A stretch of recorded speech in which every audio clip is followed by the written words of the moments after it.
We built our house on a salary of less than 90,000 naira monthly. 8 months later, we bought a Peugeot 406 car. We thought we had arrived, but 15 years later, we were still stuck in a cycle. We were wrong. My wife and I were disciplined savers. Or should I say, we were aggressive savers because we were extremely disciplined when it comes to savings. We had a goal to build our own home, our own house, and we did it in about 14 months. It wasn't a flashy 5-star mansion, but a modest, spacious 2-bedroom apartment.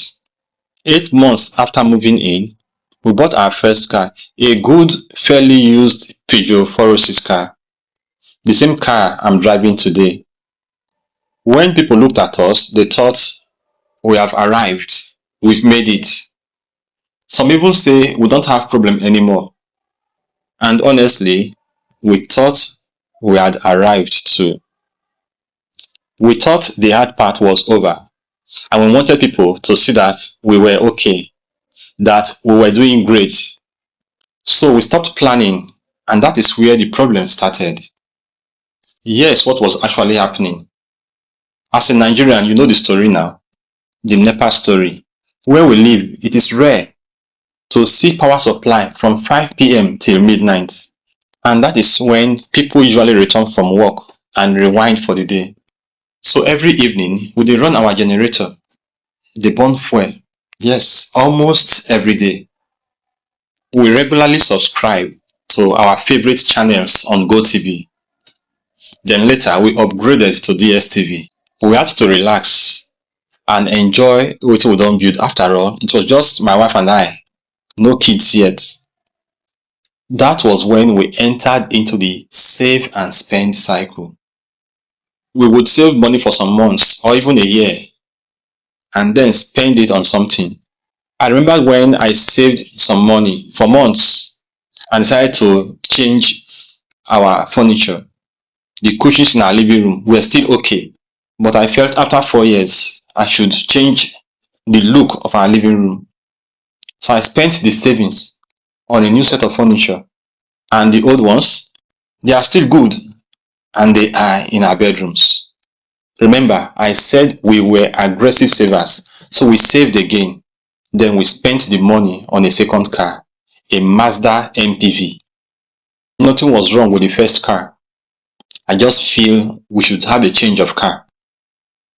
But then COVID came. During COVID, a lot of things happened and my wife lost her job. So we sold the Mazda MPV. Now we are still with our 406.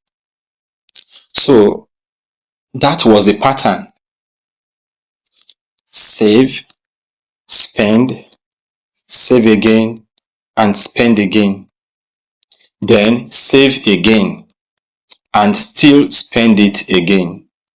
It was a cycle. The truth is that many Nigerians are doing the exact same thing, and maybe you too dey do am. And to be honest, many Nigerians are hard workers.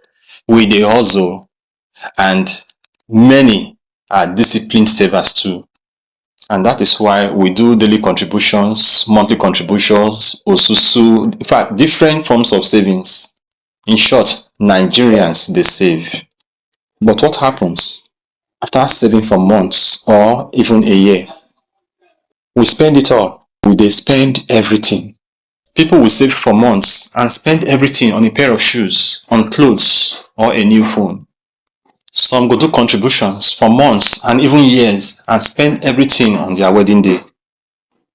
Someone like me will contribute money, will save for months and spend everything on a new set of furniture just like me when the old one is still okay.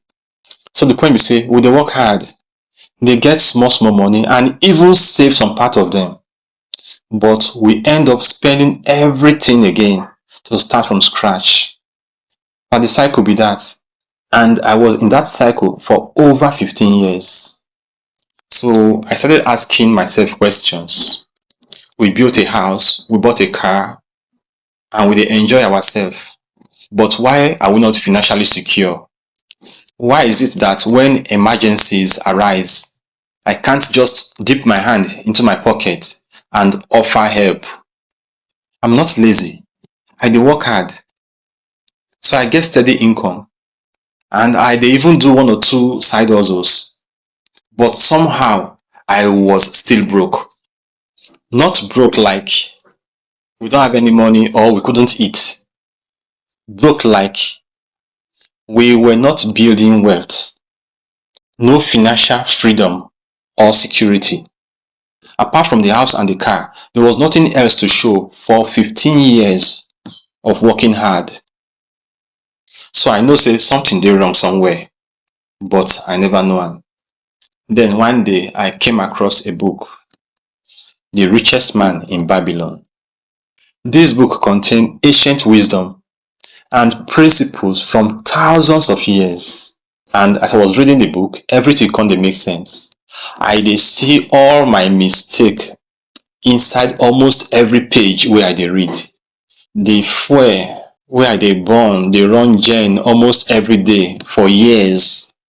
The furniture wey I change wey never reach to change, or the second car wey I go buy when the first one still dey work well. I just dey see the mistakes wey I dey do inside the pages wey I dey read.